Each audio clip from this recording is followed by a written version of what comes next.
Morning, everyone. I was just waiting for a sign that we're ready to begin. So thank you so much for joining us. Firstly, can you hear me okay in the room?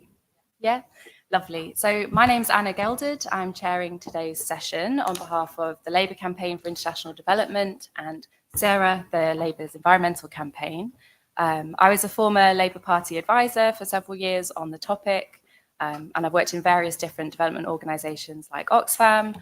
I also represented the UK government at the United Nations. So I've seen this topic from lots of different angles, and it's really exciting to be at conference and have this discussion on something so crucial.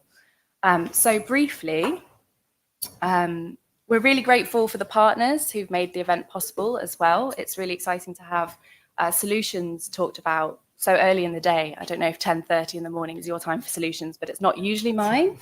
And we have three really interesting companies with us and a really excellent panel of speakers. So really glad that you could all make it. So we have James Murray, Shadow Financial Secretary to the Treasury and MP for Ealing North. Geoff Sinclair, who's Managing Director of Camco Management, which is a specialist climate and impact fund manager leading the transition in emerging markets.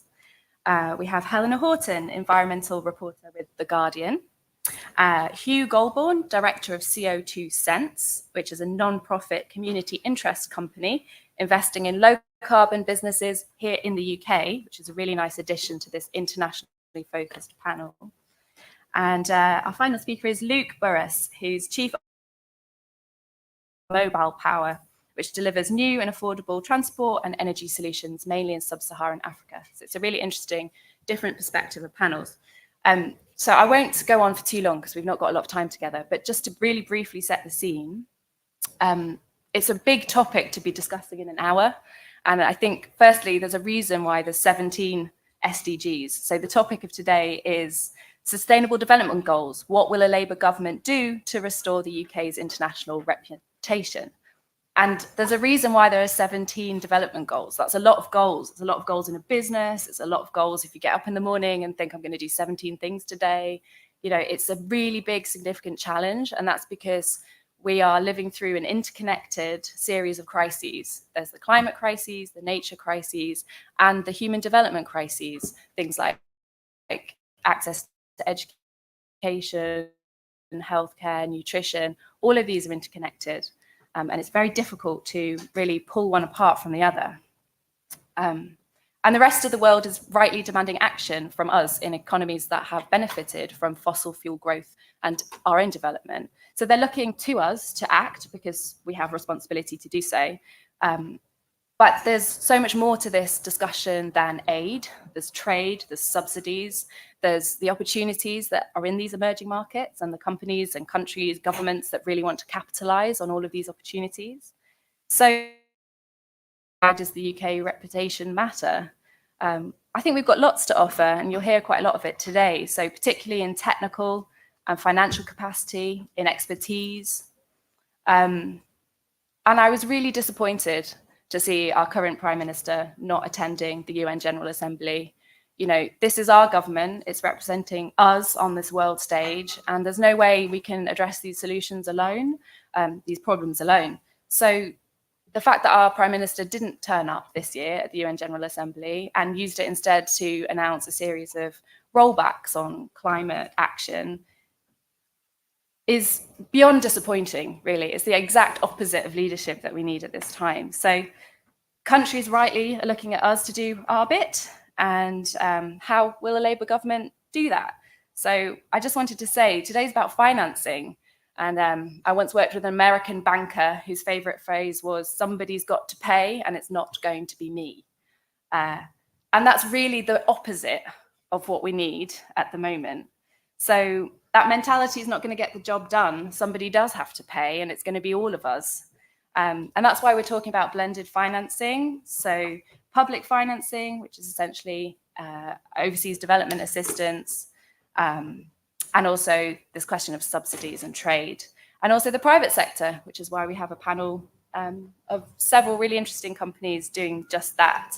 Renewable energy, we know, is cheaper than subsidized fossil fuel energy. This is not really a question of, do we have enough money? It's actually, there's too much at risk not to do what we need to do.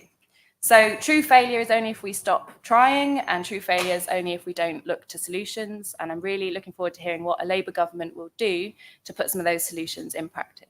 James, over to you. Thank you. Well, thanks very much for having me along here today. Actually, when you said, what's it like to wake up in the morning with 17 things to do, I think that's basically what conference is like for me at the moment. But look, it's really good to be here for this discussion, with Sarah, with Camco and CO2 Sense. And, some of the discussion today is about international leadership and what that means. So I'm just going to briefly take stock of what we've seen on the question of leadership when it comes to the conferences, the conference season that we're in at the moment, because we're in an unusual position of going after the Conservatives. Usually we go first, but this year we're after, so we can see what they had on display last week in Manchester. And, frankly, we saw a prime minister being buffeted and blown around by factions within his own party. You had MPs and members of the party flocking to see the previous leader, the one who set the economy on fire a year ago. And the only thing I can say I really agree with the prime minister on is when he said it's time for a change. We agree it's time for a change, but it's time for a change that the Conservatives are incapable of offering. And that's the kind of change that we're putting forward as a Labour Party in our offer to the British people. Because the truth is that if we're talking about international leadership or our international reputation, it has to start by us asking what are we doing to get our own house in order here in the UK first. And that's why, as we were just talking about, it's so disappointing to see what the Prime Minister has done, pulling the rug from underneath British businesses' investment plans and frankly condemning the British public to higher costs when he abandoned the 2030 target date for the end of sale of new petrol and diesel vehicles. And I think we should be absolutely clear about what the impact of that decision is. It was anti-business and anti-consumer. It revealed a really misguided response by the Prime Minister. He was bowing, I suppose, to short-term political pressures within his own party, but he wasn't doing right by businesses who want to invest, nor by the British public who want lower cost of living. So that's our criticism of his decision, and that's why we were so keen to set out how we would do things differently. We would reinstate that 2030 target, and we would use it to bring down costs for consumers and to drive growth and create jobs across the UK. Because we know, and it's really good to be here with private sector businesses today, because we know that businesses will only invest to their full potential if they have a supportive government with policies that are stable, certain, and predictable. And that certainty and stability is something which has been in incredibly short supply in recent years with the Conservatives, but it is the foundation of our economic offer, that certainty, that stability, that fiscal responsibility. And if we were lucky enough to win the election next year, we would then be able to offer that stability and certainty in government and work with businesses to invest right across the country. One of the other things you might hear something about this week, and you may have heard about before, is our plans for GB Energy, which is a really important part of us helping to secure energy independence in the UK, alongside the National Wealth Fund, which again is about drawing in that private sector investment to get the economy growing and help us make that transition to a clean energy country in the future. Finally, when it comes to the UK, although obviously we need to make sure that Britain's success starts here at home, we also need to make sure that our businesses, as well as succeeding here in the UK, are able to export overseas. And that's why we set out how Labour would back British green exports through a network of climate export hubs. Now, this would be about us working with businesses, universities, and other innovators to make sure that we take UK climate science innovations and export them around the world. And I think that relationship with the world, our trading relationship with the world, is a really important part of the vision that we're setting forward. And I think it's worth being honest that we need to strike the right balance in our trading relationship with the world between our resilience at home, having energy independence, having security in the UK, whilst also building those relationships of trade and cooperation with allies around the world. In America, I picked up the phrase when I was there, earlier in the year, friend shoring or ally shoring, which is basically a response to that balance. It's about making sure that we are open to global trade, but we're doing it with allies who have similar values to us, and we can work with to make sure we have secure supply chains. So that's how we would see our place in the world when it comes to global trade. But of course, going beyond that, as David Lammy, the Shadow Foreign Secretary, has made clear, we need to make sure Britain is a world leader in development once again, and we need to continue working towards the Sustainable Development Goals and beyond. And we must be able to lead by example. And to bring in my earlier points, that means not preaching to others about net zero without a credible plan of how to get there ourselves. It means delivering the practical help through supporting climate finance to the developing world, whilst building an alliance of developed and developing nations around the world who are committed to renewable energy. And I think if you look both in the UK and overseas, what we need to see is catalytic public investment, which is being used to crowd in private sector finance around the world to spur on that economic growth and development, whilst tackling the challenge of climate change that we all face. Finally, just to end, I doubt I need to say this to people in this room, but we know it's crucial that we act now. Now is the moment for that leadership, the leadership which the Conservatives are completely failing to offer, and the leadership that I think comes from a Labour Party which is united, stable, and purposeful in its mission. Thank you. Thanks very much. Really good to hear what Labour's planning and thinking as we go into a very important year for us all next year. And now over to one of the companies we have represented here, Geoff from Camco. Is that on? Yeah. Thanks for those comments. They were really very interesting. And thanks also to Sierra LCID and Anna for hosting this session. As Anna said, I come from a company called Camco, which is a climate and impact fund manager. So I'm sort of on the dark side of evil. And we've been sort of leading a lot of areas of the clean energy transition in emerging markets for over 30 years now. At the moment, we tend to do a lot of energy access work. So providing energy access to those who don't have it. Africa alone has about 600 million people that don't have any access to electricity. And in that role, we often provide funding and support to British entrepreneurs that are addressing this issue, and also the sort of clean development challenges associated with them. And in that context, it's great that Luke, who's down the end there, from Mobile Power, which is based in Sheffield, and our investees could join today. I don't think I need to tell anyone here that we're way off track in terms of getting to the SDGs. And that's been made a lot harder by some of the UK's decisions over the past few years. From an on-the-ground perspective, that loss of international reputation has been significant.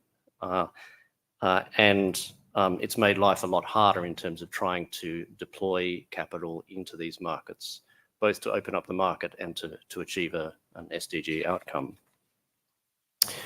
But if we can achieve the SDGs, there's an upside. And so, for example, I know work by the UK Energy Research Centre has found that the renewable energy sector has the potential to create 3 times as many jobs as fossil fuels. The investment we need to get to net zero is substantial, right? So, for example, African countries alone need around £2.2 trillion between 2020 and 2030 to implement their climate nationally determined contributions.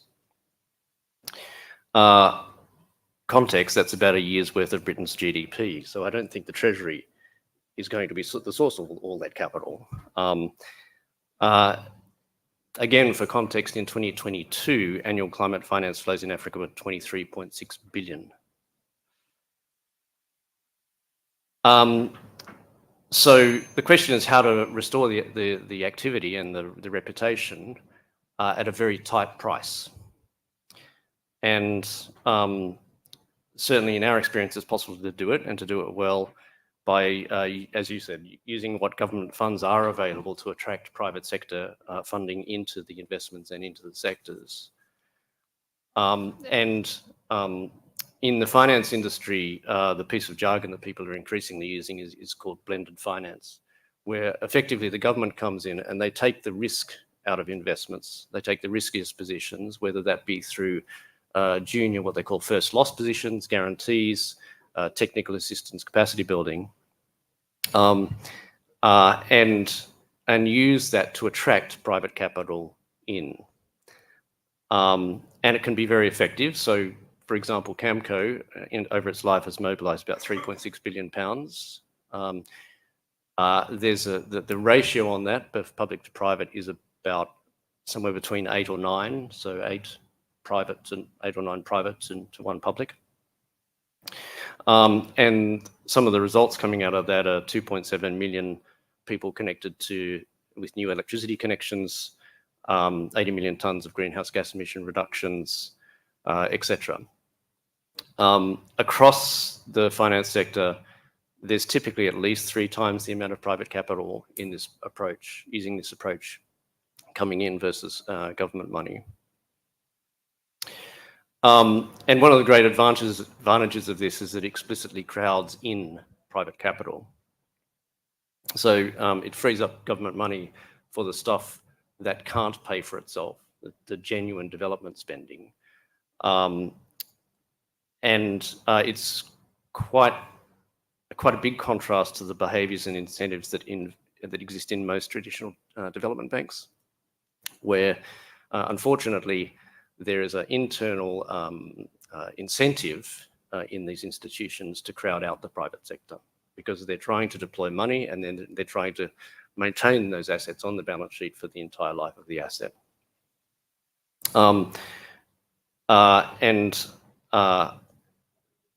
And so MDB reform, which I know is a topical issue at the moment, is really important. It's necessary to get it right. And it's important to encourage MDBs to take the risks that private investors can't, rather than the opposite. And certainly in my experience, that tends to be the opposite at the moment. So the MDBs look for the safest, highest return tranches, and then they try and get the private sector to do the difficult stuff. But that's sort of a necessary condition. It's not sufficient. The honest truth is that most MDBs are neither very entrepreneurial and they're not the private sector, strangely enough. So they can't really be expected to be entrepreneurial or to deal well with the private sector. And so one of the things I think is needed is to perhaps break open a sort of a monolithic approach around development banks, and to encourage SMEs in, encourage entrepreneurial businesses in, and get more of an ecosystem approach. Some of the benefits is that these people are going to understand the local context much better, and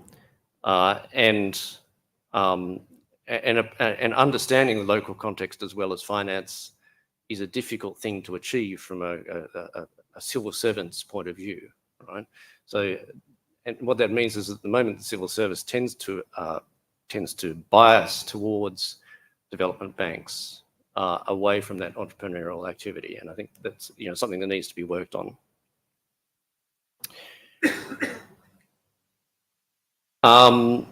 Blended finance techniques can and are also being used in the UK, and Hugh from CO2 Sense will give some case studies, I understand.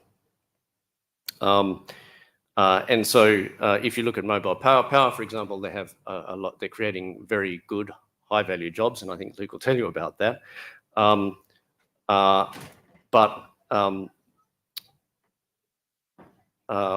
But applying funding in an intelligent way is both internationally and domestically is the key to opening up the opportunity for companies like mobile power. I guess last point, I think it's easier to see development finance needs as never-ending, and climate pressures have only added to that. It's important to remember that the telecoms and digital sectors were not originally easy to invest in, but they became 100% private sector financed over time. So by investing wisely in low-income countries, delivering projects fast, and generating patient returns by using the right partners, investment in small-scale clean energy and other things like it to get the SDGs happening can become fully commercially financed over time. It's just a process.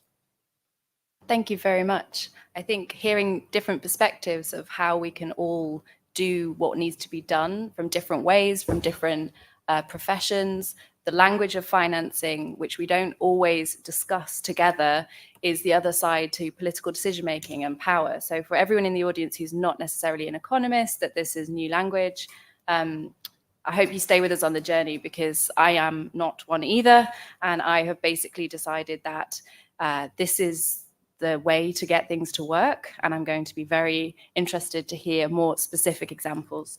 So now over to Luke from Mobile Power to hear how things are being done in Sheffield. So firstly, Geoff is one of my investors. And next week, I think, is sitting down to decide a bit more investment. So excuse that I'm basically going to be pitching Geoff for the whole of this. No. Yes, I'm Luke Burras. I'm the COO of a company called Mobile Power. We work mostly in sub-Saharan Africa with 2 customer segments, one of whom earn less than $2 a day.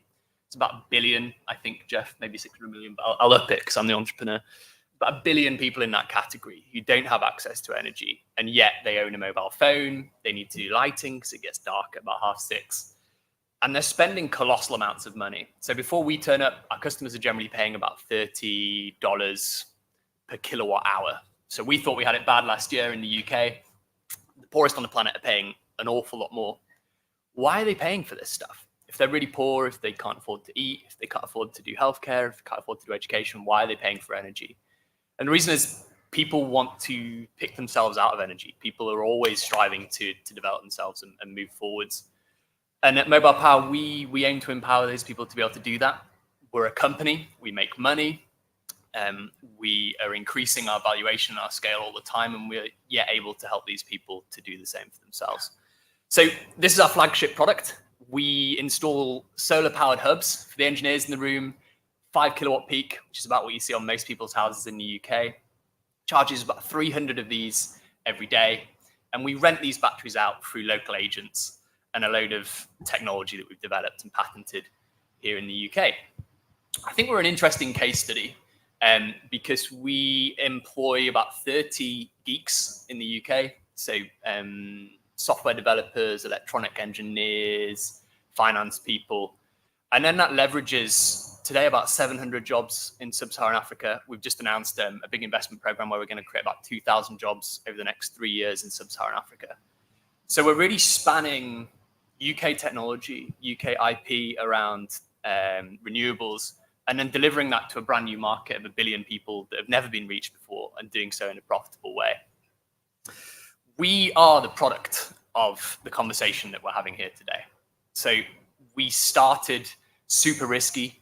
When you turn up to investors at pitching events and you say, yeah, my business is starting in Sierra Leone, the pitch doesn't tend to last very long. People are looking for a way out of the conversation and where's the coffee cart? So government invested effectively through organizations like Innovate UK. They lent us our first $1 million. And then once the government had lent us money and they could see that we were commercially doing things, we were able to go and talk to organizations like Camco, who were able to take a commercial investment in us. We were able to crowd in more money and really then scale the investment that we're putting into what is ultimately infrastructure in sub-Saharan Africa. The best entrepreneurs that I know are all Africans, and they're all in Africa. And they're brilliant entrepreneurs because being entrepreneurial is all about the hustle. It's about figuring out how to get something that somebody needs from somebody who has it, and putting yourself in the middle of that. So at Mobile Power, we very much see our role as taking European, ultimately, finance, British technology, IP, the geeks that we've got sat in the office in Sheffield, and then empowering brand new markets. And I think that's what Britain has done for an awfully long time. We've taken knowledge and capital, and then when we're doing our best, when we're being our best British selves, we're deploying that and empowering others around the world. And I think that's the revolution that needs to happen. I think that's how we see our place in the world. And that's why I'm hoping Geoff will give us some more money when he sits in his IC next week. Yeah, it's me. Well, thank you. It's fascinating to see what the public sector needs to do, what the private sector is planning to do. And I actually work for a large environmental charity. So on the panel, you've got these different sectors that need to work together. And how do we trust each other to do that? Well, we need journalism, and we need good reporting, and we need to be able to trust each other. And on that topic, Helena Horton from The Guardian is going to be our next speaker. Yes, so I'm not an economist and I'm not an international development expert, but I do. My job is reporting on green politics. So Rishi Sunak has kept me quite busy recently. I don't think our country can be trusted if it doesn't keep its promises. And I wrote a story earlier this year based on a promise Boris Johnson made. I mean, obviously, it's not a surprise the promise he made didn't get kept, but it's not actually not him that broke it. So he at COP26 promised that we'd double our international climate funding for the countries that are most in need of it to 11.6 billion. But I got leaked by anguished civil servants earlier this year, a document they had written that basically showed that there's no way that the government can meet that target because it's systematically underspent each year without essentially using its entire foreign aid budget on climate mitigation, which isn't going to happen. And I know the people on the panel, they work on this in the day-to-day life. Maybe a figure isn't that important, but it is important when you're negotiating on the world stage, because if you promise something very important to people, and then especially if you're standing up at COP26 that you're hosting and make a promise and you don't keep it, I think that is not very good for the international reputation, and that's difficult. It makes it difficult to negotiate on other issues on the world stage too. Because why would people promise us anything if we're not keeping our promise to them? And civil servants told Rishi Sunak earlier this year, I think like it was March time, that he needs to do like a rapid turnaround and do some real focus on climate mitigation and development. Obviously, he didn't do that. He just kind of sat on his laurels and he's leaving it as a mess for Labour to clean up, actually, because the funding is due in 2025. So that's going to be a difficult one of many issues I'm sure that's been stacked up for you by this government. Another issue with our international reputation, as was spoken about earlier on the panel, is how can any country do as we ask them to do if we don't set an example ourselves? And I was at Conservative conference last week, and it was, pretty depressing, honestly, from a climate perspective.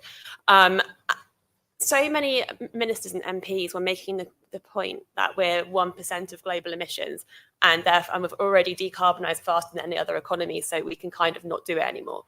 And that's basically the message that I was hearing from all of them. And that might be a seductive message that, we can continue the status quo and that, we're the good guys in this, but we're not. We're not the good guys in this. We've been historically one of the biggest polluters, and we have massively, obviously, benefit from this economically. And if we just say, we're going to step back from the world stage on the one hand, not spend the money we promised we'd spend, and on the other hand, we're not going to keep decarbonising, what are we doing? We've just stopped. And I really hope that Labour does take up the mantle and not only fulfills promises that it makes, and that maybe even that this government and previous governments have made on international climate financing, but also that we reinvigorate the impetus to decarbonise. And that we stop saying things like, we've already done it, China emit more carbon than us, so we should stop it. We shouldn't decarbonise the grid, and these kinds of arguments. But it has been very encouraging being here at Labour conference. It's been encouraging hearing all the rhetoric around green issues from the shadow ministers on stage. But also, I do hope that once all the other competing interests raise their voices when they get into government, when big business starts pressuring them like they have the Tories, that the rhetoric doesn't just remain rhetoric, and actually it is converted into action. So that's what I'm hoping to see. And I think that if Labour does do that, we might be able to restore our international reputation. Thanks so much. Really, really good to hear your perspective. We're going to go to our final speaker. Be lots of time for questions from the audience. Hugh Goulbourne from CO2 Sense. Over to you, Hugh. Great, thank you, Anna, and hopefully everyone can hear me. So I suppose you've had the politician, the financier, the entrepreneur, and the journalist. It's just time for the lawyer to come in now, just to really scrape the barrel, I suppose. Yeah, so my name's Hugh Goulbourne, for those of you who don't know me. I am a lawyer and also director of CO2 Sense, based in Yorkshire, so it's fantastic to see such a successful Yorkshire business here as well in Luke. I'm also a member of the Labour Party and on our regional board in Yorkshire and the Humber. And just a slight pitch for me, I am up for election tomorrow for the National Constitutional Committee. So any delegates in the room, please do vote for me. But I don't want to take up this panel on this because, as James correctly said, we are about change, I think, and change is badly needed, of course, in terms of climate change. I don't think I need to persuade anyone from LCID or from CERA about that. And I think the weather we've seen this week is just another reminder of the rapid decline in our environment and the need for action.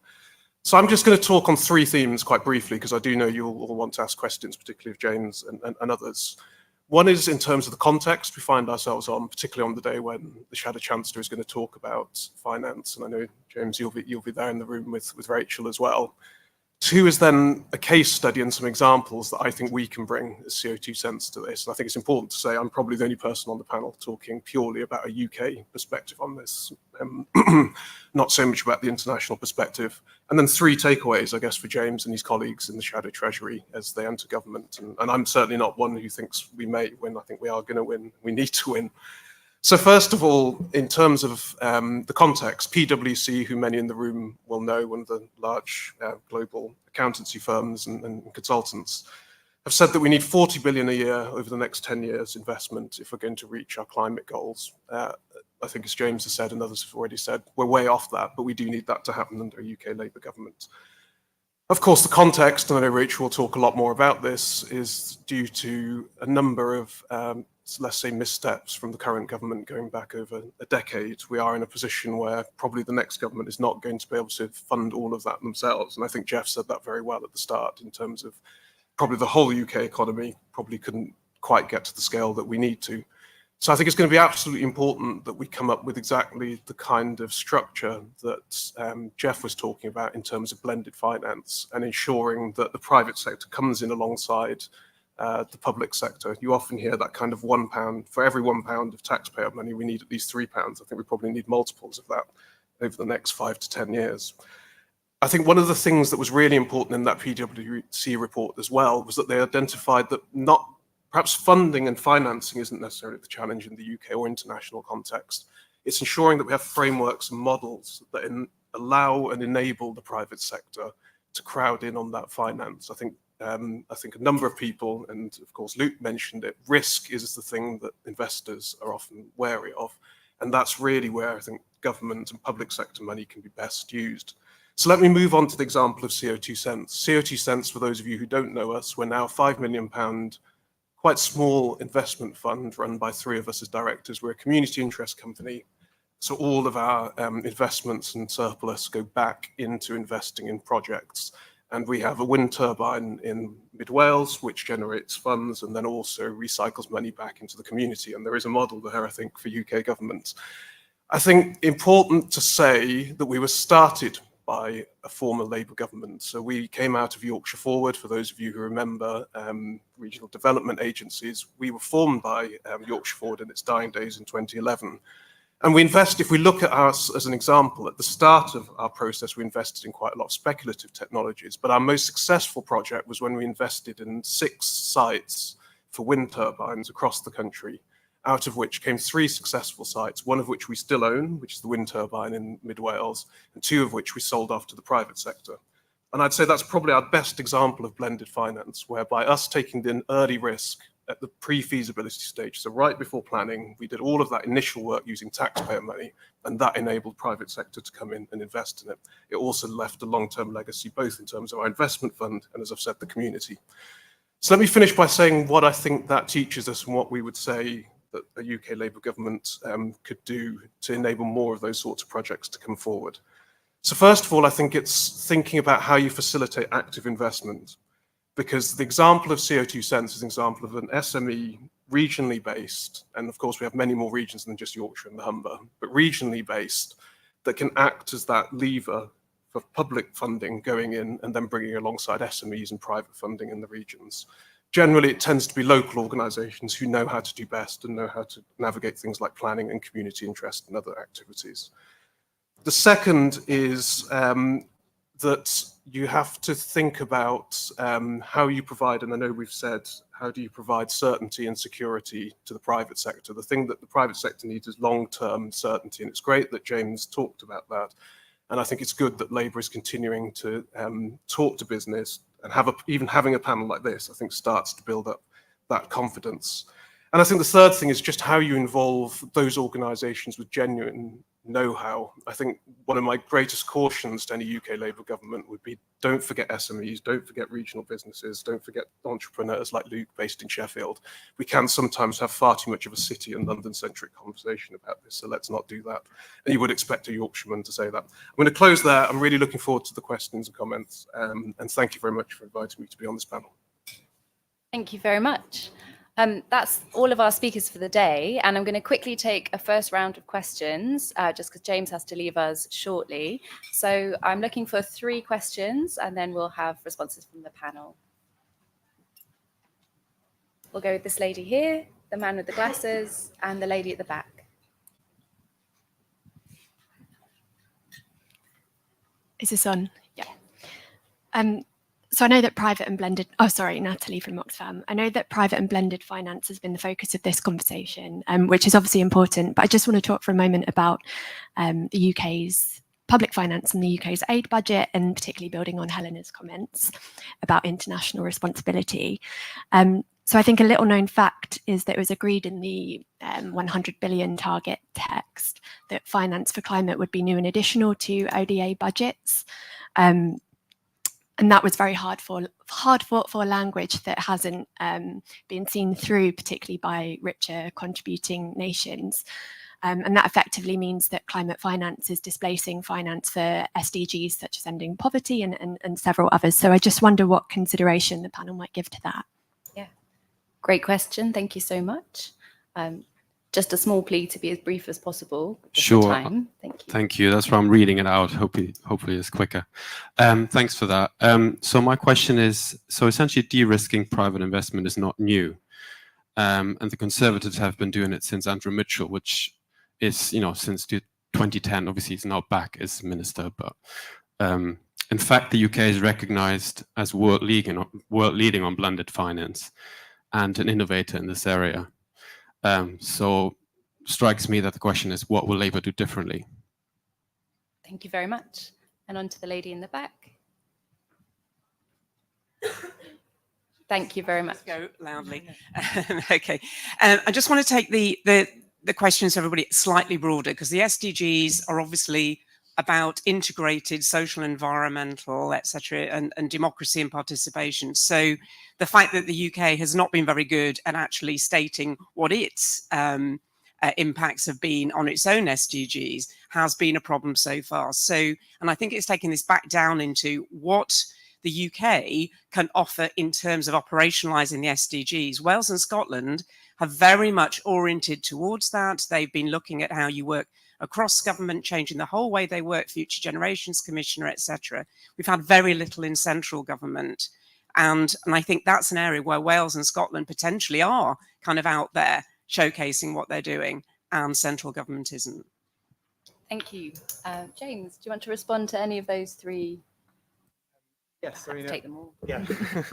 I think actually, I'm sure other panelists will have views on some of the questions, but I suppose I really want to hone in on the question we had about de-risking private investment, because I suppose I want to challenge probably what you said, and it was specifically talking about what would Labour do differently, because when I talk to businesses, which I do a lot in my job, what people want is some kind of stability, certainty, a roadmap of what might happen, whether that's with taxation, investment allowances, regulatory change and stability. And businesses are yearning for that, frankly. There are lots of businesses towards growth, but the risk puts people off investment. The 2030 date being scrapped for the sale of new petrol and diesel vehicles is a really good case in point, where businesses were working toward that date. Investment was being made in the UK. It would have benefited people in the UK in terms of bringing down the costs of electric vehicles. It would have been sort of a win-win for businesses and for consumers.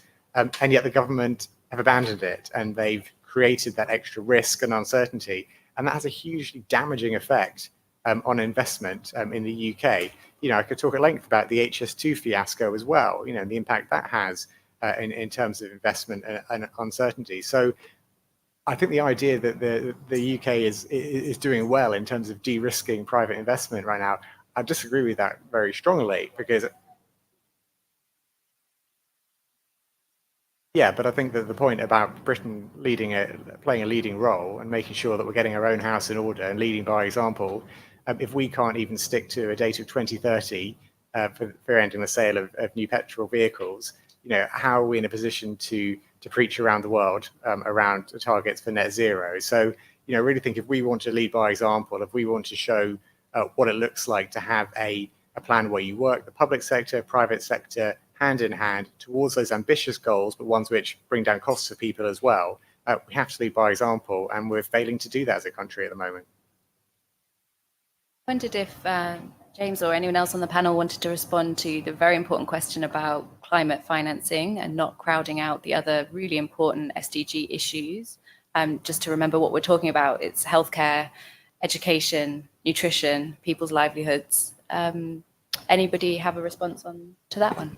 That actually was in the civil servant briefing that was sent to ministers about the climate financing, because there's a debate about whether they can take it from other pots, but then they said that those pots are earmarked for equally important things like women's education, and like Ukraine is another one that's taken up quite a lot of spending that was unexpected. And but there's a debate about whether they actually want to meet the 11.6 goal by taking money out of other things. And I think the 11.6 goal will lose out of those things. So I don't think we're going to meet our climate financing targets.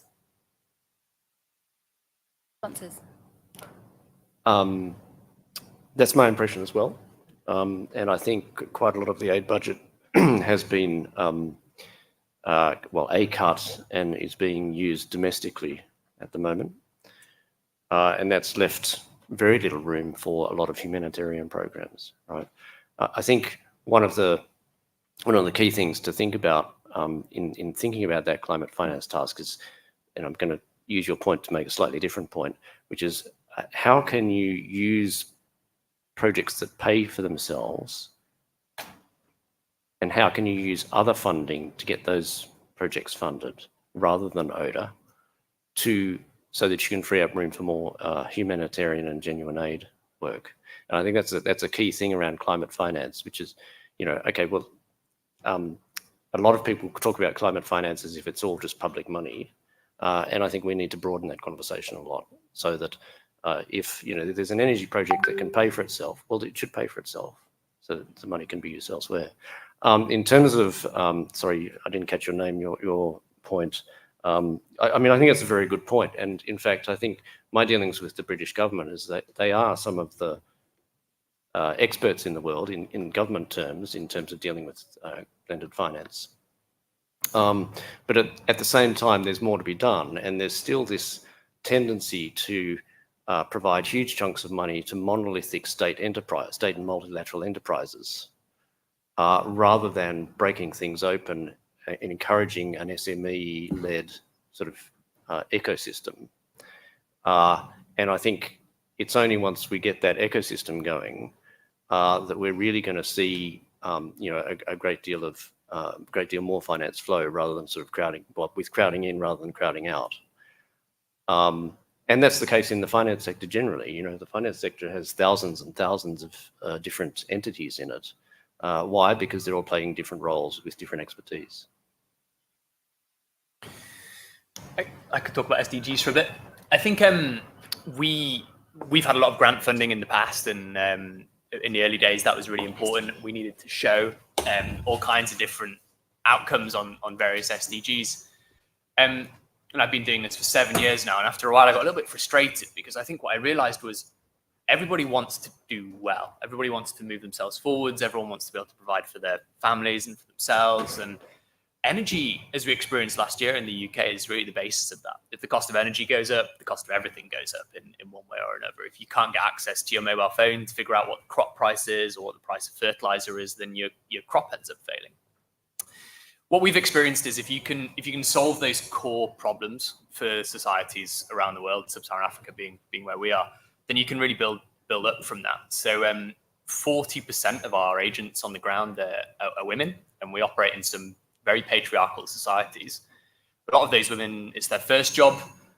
Some of those women have been involved in nasty trades in the past. And I think the reason we're able to do that is because we solve the first problems first, give people the ability to build their own business, give people the ability to build up their own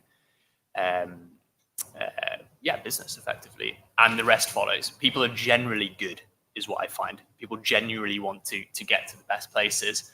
When that doesn't happen is when people are fighting for resources, because the human greed kicks in. But people are generally good, and I think if you can provide that first layer, then other things tend to follow on from that. That's an incredibly positive take on humanity, and I'm really glad to hear that. On my 2 coffees this morning, that's definitely what I needed to hear. So that's fabulous. We have another 10 minutes, which means another round of questions. Looking for another 3, if there is one. Somebody perhaps with their hand down and a burning. Lovely. Okay, this gentleman here first, and then this man here, and the man at the back. Thank you. Oh gosh. Scott from Calder Valley, another Yorkshire location.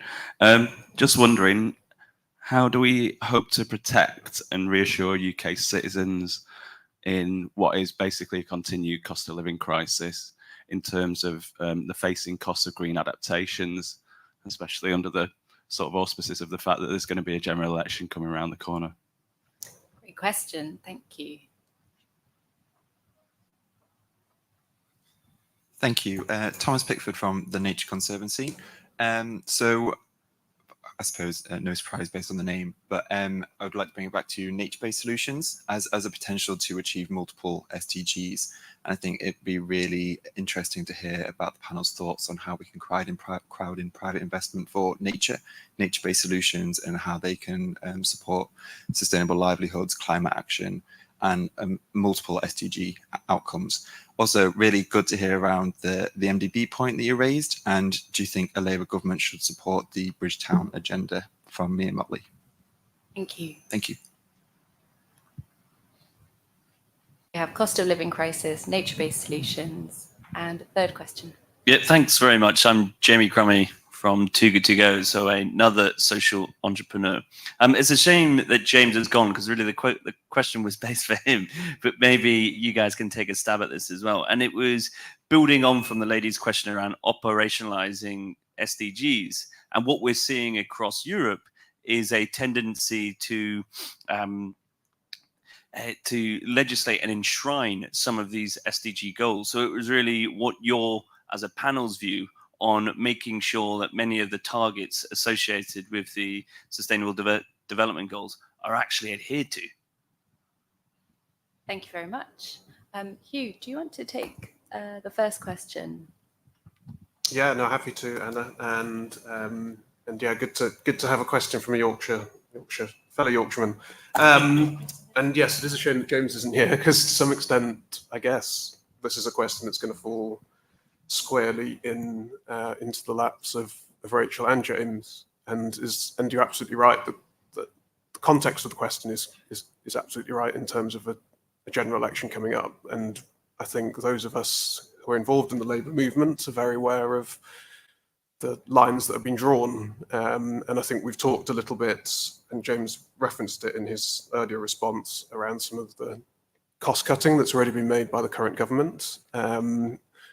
I guess on the pretext that it helps with the cost of living crisis. I suppose for me personally, I go back to the very first project I ever got involved in, and I think that's how I first met Geoff and others on this panel, was when I lived in London and was a non-executive director of a small kind of development trust, Shoreditch Trust, funded by UK government at the time, the Labour government, as part of the New Deal for Communities programme.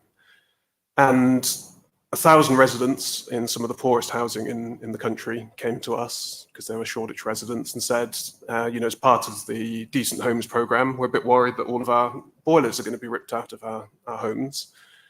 We've got an existing district heating system. Can you help? And help us decide which way is the right way to go. And because we were a well-funded trust, we were able to fund a feasibility study. And after 6 or 7 years, we were able to help them invest in a new district heating system, which was partly funded by one of the energy companies under one of the obligations put in by UK Labour government, and also partly funded by the local authority, Hackney Council. And the lesson I took away from that is exactly, I think, the point that you're raising, Scott, which is those people who are in the most vulnerable positions, so most of those 1,000 households were in fuel poverty, when presented with the evidence, often make the decision that's obviously best for their pockets. And in a district heating system, replacing the old one was always going to be more efficient than having individual boilers. But actually, of all of those 1,000 households that we asked, and we got a 90% approval rate, by the way, to put that new district heating system back in, all of them said the second reason they wanted to do it was for reasons of climate. And people there understood that the climate crisis was going to affect them, was going to affect families that they had, and was going to affect people overseas. So I don't believe in this notion that people make a choice between the two. Actually, most people understand that all of these things affect them. But we have to be able to explain it to them in those terms. And what I took away from that is having the evidence to show that the new technology is the best one, and then being able to finance it. What I really learned over those 6 years was that having government programs in place and energy company obligation, new solution was the most important thing. So I think that's the thing that a UK Labour government has to do. They have to have programs in detail, and I think they've only got 12 months to do that now, Rachel and James and colleagues, to put in place programs, pound by pound, describe how we're going to put in place those replacement schemes.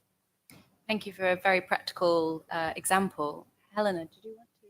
Yeah, so that's something I've been working a lot while I was at the Tory conference last week. So you got a little preview of their election campaign. And it is going to be, I think, a really dirty campaign fought on fake news. They're not afraid to lie now. I can say that, I think, without libeling anyone, because it genuinely was actual lies. And they are going to be saying we shouldn't spend money on net zero. We shouldn't spend money on climate, especially not international funding, and especially not things that are going to cost everyday people. Because and I don't know if Labour are getting ready to fight that fight, but it's very difficult when people who believe themselves or are on the right side of the argument are faced with people who are willing to fight dirty and people who are willing to use fears and people's hunger and people's worries about the future to spread a false narrative and to win votes, but not based on a positive outlook, but based on fear. I think human nature, I actually probably also have quite a positive outlook on human nature, and think that people do generally want to do the right thing. I don't think that the climate consensus has been chipped away completely yet. I do see some signs that some of the messages from government about vehicles and boilers are cutting through, particularly fake news about heat pumps, that they don't work in this country because the laws of thermodynamics apparently don't apply to this country uniquely. But so yeah, I think that it is going to come up in the general election, and Labour need to basically roll their sleeves up and be willing not to fight dirty, but respond in a strong way, not just say it's the right thing. Say, actually, it's going to save you money, it's going to save the country money. And if we averting the climate crisis also saves us money, because we're not going to have to deal with climate catastrophes such as floods. Did anyone else want to come in on the Yeah, question? just a really practical example. I think this cuts to the core of our business. But to give a UK example, we have an office in Sheffield that's a big old converted brick warehouse. So it's not very well insulated. We got it just after Geoff gave us some money, actually. So cash flow wasn't a problem for us. So we invested in a giant heat pump solution. Now that meant upfront capex, but over time it's way cheaper than running, the traditional fossil fuel game. And this is always the challenge. Can you put up the capex upfront to make something which is ultimately cheaper, but you have to put capex in first? And that's what governments are designed for. That's what all of this comes down to. Can we do the upfront investment? And that's what governments are for, in my view. It turns out to be cheaper every time. I'm also from Yorkshire, so It's cheaper excellent. is always good in Yorkshire. I don't know how we find each other, but wherever I go, all over the world, I end up in a small room with lots of people from Yorkshire. I really don't understand it, but it's lovely, lovely. I was going to use chair's privilege just to talk about nature-based solutions because in my day job I work in a nature organisation, and I think things have changed. When I was a Labour Party advisor on international development, nobody ever talked to me about nature, not once. To be honest,